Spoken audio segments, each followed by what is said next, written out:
Hello and welcome. I am Angela, and I am doing this recording today to document how I've been feeling. Today in particular, I've been feeling quite low, and I'm scared that I might be spiraling down back into depression. About a month ago, I had spoken to my doctor about possibly weaning off so much medication, the antidepressants, because usually I feel like I'm okay. However, if I have an abusive episode or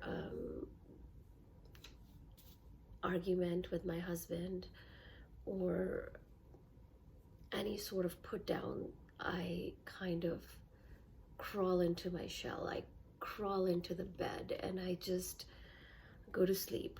I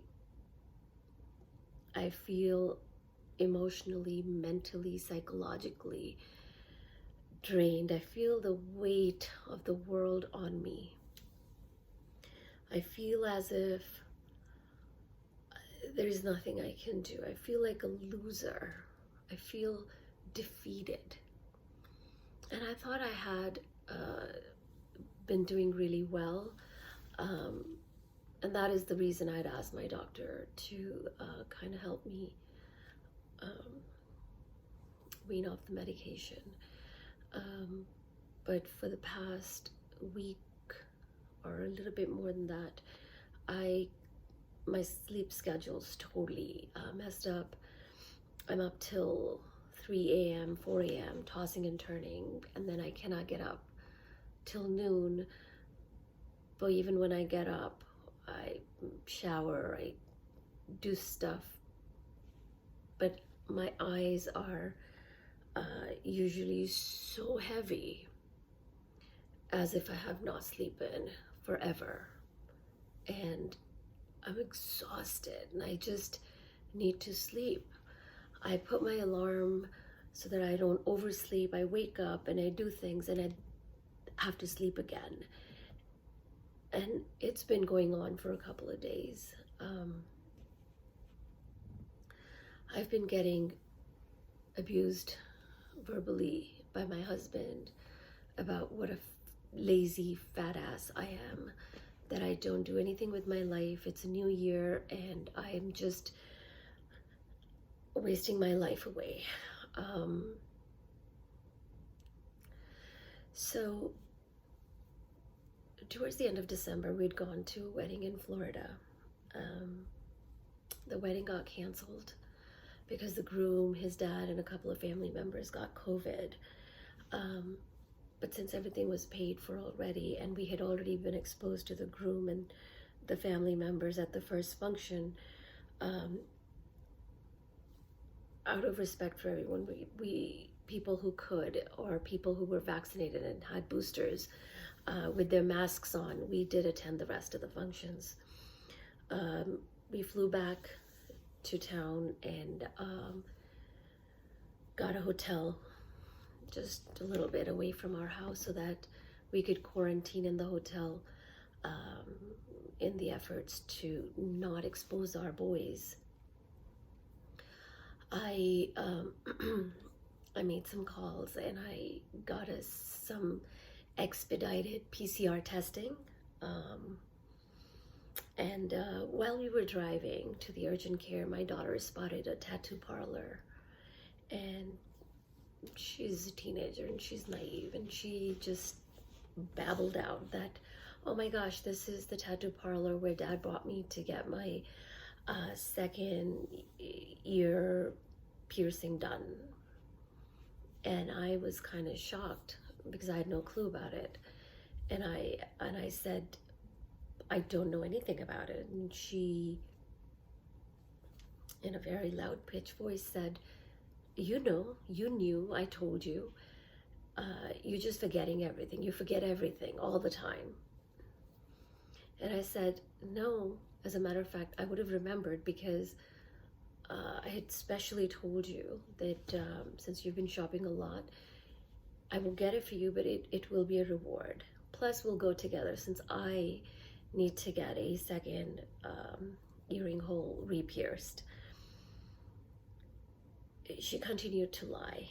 And my husband was driving. He did not say a word. So at this point, I decided, and I told my daughter that I'm going to think of a punishment for her for lying. It wasn't going to be for her getting her second earring hole pierced, but for lying. At this point, my husband jumped into the conversation by yelling at me loud, calling me a very negative person, telling me what a fat person I am, how I don't do anything with my life, how I'm always finding the negative in other people, how I need to get a life, just anything and everything mean to tear me down, and also at the same time send a underlying message to my daughter that he is with her. At this point, both of them got together and started yelling at me to shut me down, and I really hadn't even done anything here. I mean, I felt horrible that I couldn't even ask my child, why would she lie to me? After getting tested, we get back to the hotel room, and it was extremely hot in the room, and I lowered the temperature. My daughter was just being very mean, cold, and it was just very mean to me. My husband left to get food, and so I lowered the temperature. She yelled at me and told me not to lower the temperature. But I'd had it at this point, and I told her if she's cold to put a blanket on or just leave the room. And I went into the shower.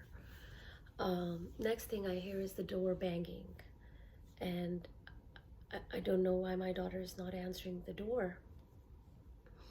And the banging goes on, and so finally I put on a towel and I go to answer the door. My daughter is not in the room, and it's my husband at the door. He walks into the room and he's screaming at the top of his lungs, telling me that I had kicked my daughter out of the room and I told her to leave, which was an absolute lie.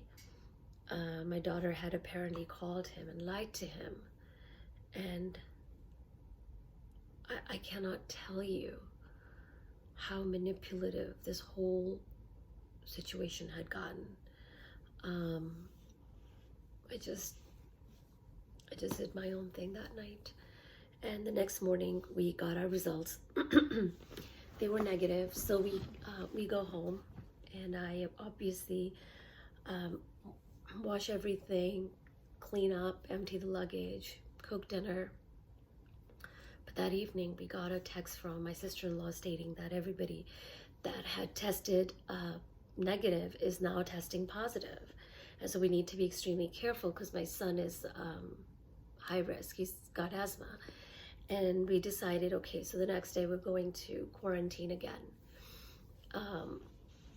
So we stayed in our rooms quarantining, and I scheduled testing again. My husband didn't want to get tested because he thought he was fine, but I did not want to jeopardize anything, so I scheduled my daughter myself to go get our testing done. Once our tests came back negative, we all got out. This was right before Christmas.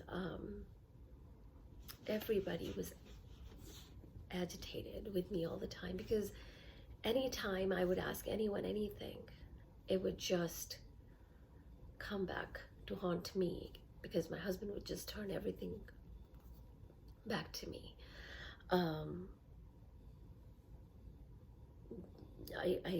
I scheduled activities to do with the kids. One of the days I had asked my son, actually he had asked me if he could go out, be with his friends, and I said, of course, go ahead, enjoy, have fun. And then he asked me that, in a little bit of a taunting tone, that since we don't have money and we don't do anything, I was thinking if I could go to New York City with my friends, which kind of bothered me. But I stayed calm and I told him, if I ever ask you about your grades, you shut me off. You've been messing up for 3 years now, and your grades are below average. I feel like it should be a two-way relationship. You give me good grades, you show me some positive behavior, and yes, you know, I'm open to you doing anything, but I feel like it's unfair for me to say yes when you won't give me the right to even question you about your grades. He got really angry and he just left. He went to his friend's house. And my husband, obviously, as always, was angry. Why am I always on his case? But let me see what else I've written down here.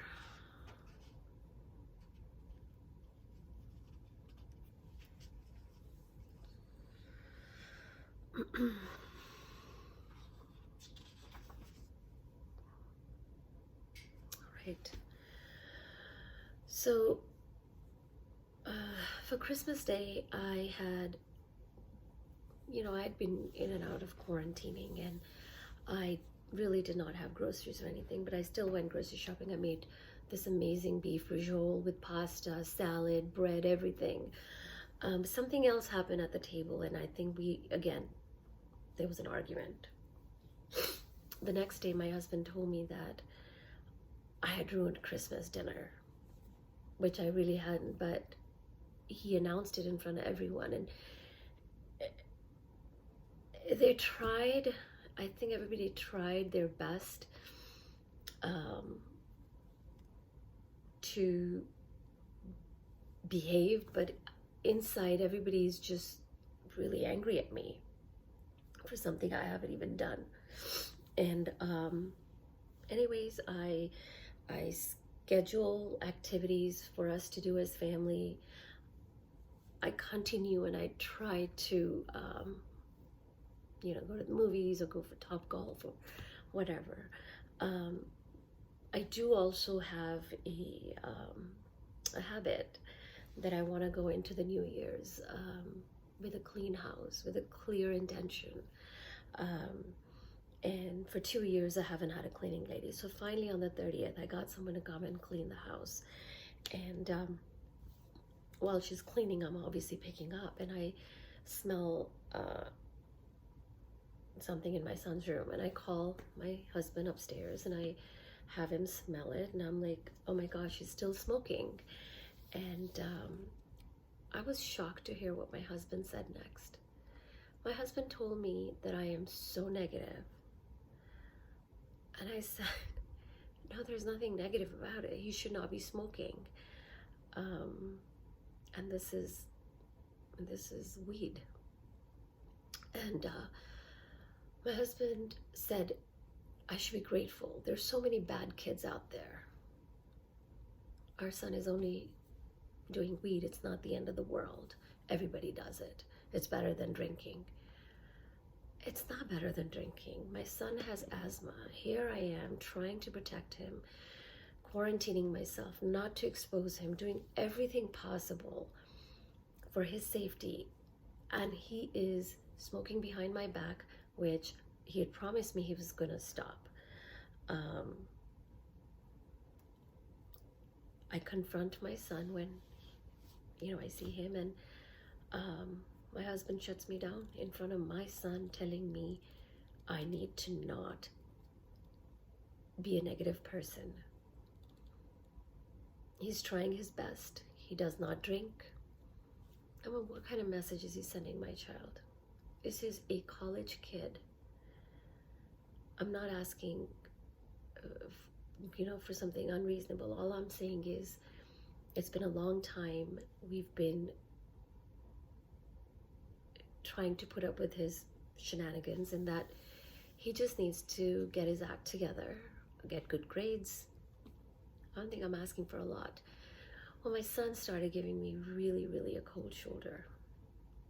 Now, my daughter is angry with me. My son is angry with me. My husband is giving them subliminal messages that I'm with you. It's been a couple of days.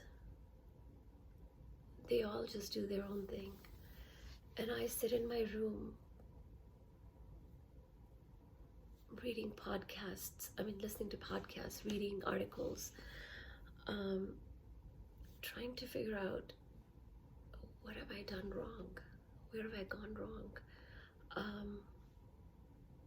I've had to start taking my medication again. I'm having nightmares at night. I am drowning. I see my children being manipulated in front of me, and